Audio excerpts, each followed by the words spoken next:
Shalom saudara-saudara yang seiman di dalam Tuhan Yesus Kristus. Salam penuh kasih dan sukacita. Sungguh senang kami bisa berkumpul lagi bersama saudara dalam saat teduh untuk mendengarkan firman Tuhan. Semoga Allah Bapa senantiasa memberkati kita dengan kesehatan dan perlindungan yang sempurna. Saudaraku, mari kita berdoa untuk mempersiapkan hati kita sebelum masuk dalam saat teduh pagi ini.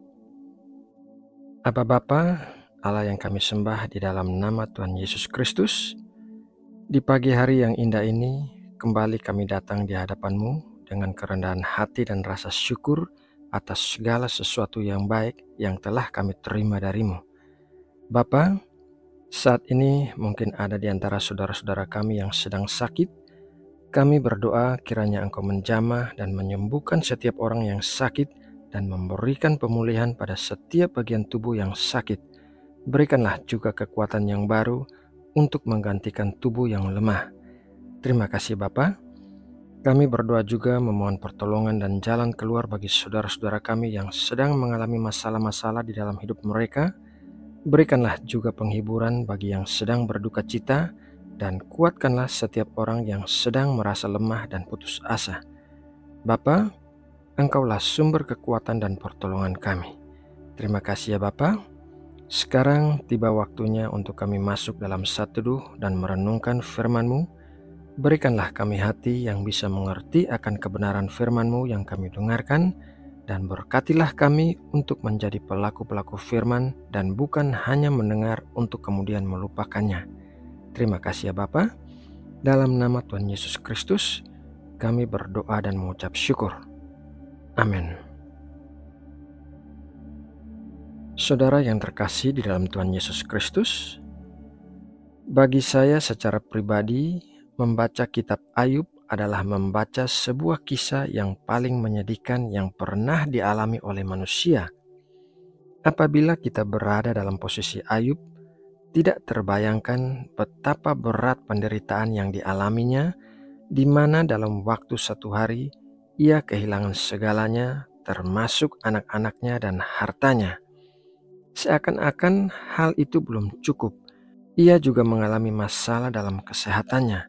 Padahal dikatakan tentang Ayub bahwa ia adalah seorang yang benar dan ia takut akan Allah. Meskipun demikian, kitab Ayub mencatat ada 4 alasan yang membuat Ayub tetap bersyukur kepada Allah terlepas dari situasi yang sedang dialaminya. Mari kita pelajari keempat hal tersebut satu persatu. Hal yang pertama yaitu Allah mengasihi dan mempedulikan kita. Ayub 10 ayat 12, hidup dan kasih setia kau karuniakan kepadaku, dan pemeliharaanmu menjaga nyawaku. Terlepas dari segala sesuatu yang terjadi kepada kita, Allah tetap mengasihi dan mempedulikan kita. Ia tetap memelihara kita dan menjaga nyawa kita. Setiap ujian dan pencobaan yang terjadi atas kita tidak akan pernah melebihi kekuatan kita. Dan di atas semuanya itu, Allah selalu menyediakan pertolongan dan jalan keluar untuk menjaga kita. Kita patut selalu bersyukur atas kasih dan kepedulian Allah yang tidak pernah berubah bagi kita. Hal yang kedua yaitu Allah memiliki rencana yang terperinci untuk masa depan kita. Ayub 23 ayat 14, karena ia akan menyelesaikan apa yang ditetapkan atasku, dan banyak lagi hal yang serupa itu dimaksudkannya. Setiap hal yang terjadi kepada kita selalu dipakai Allah untuk menggenapi rencananya bagi kita. Sejak sebelum kita dilahirkan, Allah telah melihat semua potensi kita, sehingga Ia telah merancangkan segala sesuatu di dalam hidup kita untuk membuat kita mencapai tujuannya bagi kita. Dan semua rencana Allah bagi kita adalah baik semata-mata, karena Dia adalah Allah yang baik dan Dia tidak bisa melakukan kejahatan. Hal yang ketiga yaitu Allah berdaulat atas hal-hal yang tidak kita ketahui. Di dalam Ayub 34 ayat 13 dikatakan, siapa mempercayakan bumi kepadanya? Siapa membebankan alam semesta kepadanya? Banyak hal yang terjadi di dalam hidup kita dan terjadi di dunia ini yang merupakan misteri tanpa jawaban. Namun, terlepas dari banyaknya hal-hal yang tidak kita ketahui, kita harus mempercayai kedaulatan Allah atas segala sesuatu yang terjadi. Tidak ada sesuatu pun yang terjadi tanpa sepengetahuan atau seizin Allah. Dan meskipun hal-hal yang tidak baik terjadi kepada kita, namun Allah bisa memakai hal itu untuk membalikan keadaan dan mendatangkan kebaikan bagi kita. Hal yang keempat, yaitu Allah akan memberikan hadiah setelah kita diuji. Ayub 23 ayat 10, karena ia tahu jalan hidupku. Seandainya ia menguji aku akan timbul seperti emas. Dalam setiap ujian yang kita hadapi, tersedia kasih karunia yang akan memampukan kita menghadapinya.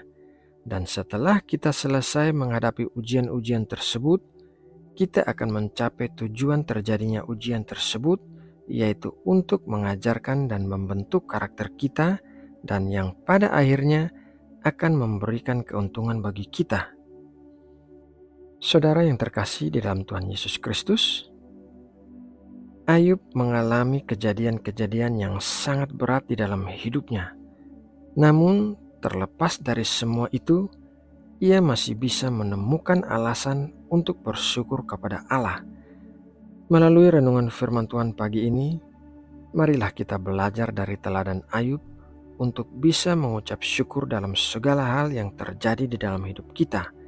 Baik ataupun buruk, Tuhan bisa memakai semua itu untuk mendatangkan kebaikan bagi kita.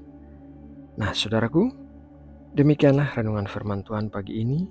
Semoga memberkati dan menguatkan kita semua. Mari kita berdoa untuk menutup renungan ini. Bapa kami yang ada di sorga, Allah yang hidup yang kami sembah dalam roh dan kebenaran, kami bersyukur atas kesempatan untuk bisa mendengarkan dan belajar dari firman-Mu pagi ini. Kami mau belajar untuk mencari hal-hal yang bisa kami syukuri di dalam kehidupan kami, karena meskipun kami banyak mengalami hal-hal yang tidak baik, namun kasih karunia-Mu tersedia dalam setiap situasi yang terjadi. Terima kasih ya Bapa. Setelah selesai berdoa, kami akan segera memulai aktivitas kami hari ini. Kami berdoa memohon pertolongan dan penyertaan-Mu, sehingga memampukan kami untuk bisa melewati sepanjang hari ini dengan baik. Berikanlah kami perlindungan-Mu yang sempurna, sehingga kami dijauhkan dari segala sesuatu yang jahat. Jauhkanlah kami dari pencobaan-pencobaan yang bisa membuat kami terjatuh ke dalam dosa. Dan kami serahkan seluruh hidup dan kebutuhan kami ke dalam tangan-Mu, sebab kami percaya Engkau Allah yang memelihara hidup kami dan keluarga kami. Bapa, pagi ini tidak lupa kami juga mau berdoa bagi bangsa Indonesia yang kami kasihi. Kiranya Engkau selalu menyertai dan memberkati Indonesia. Peliharalah bangsa kami seperti biji mata-Mu, dan karuniakanlah berkat-berkat yang terbaik dari-Mu. Biarlah negeri kami menikmati pemeliharaan dan kasih karunia yang melimpah dari-Mu.